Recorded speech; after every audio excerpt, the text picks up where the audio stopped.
Introducing the recipe of low oil cheese pasta.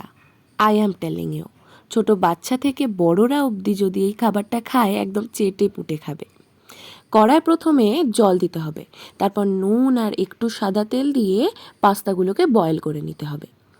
এরপরই কড়ায় আরেকটুখানি সাদা তেল দিয়ে অল্প বাটার দিয়ে তাতে কোঁচানো পেঁয়াজগুলো দিয়ে নুন দিয়ে ভালো করে সটে করে নিতে হবে।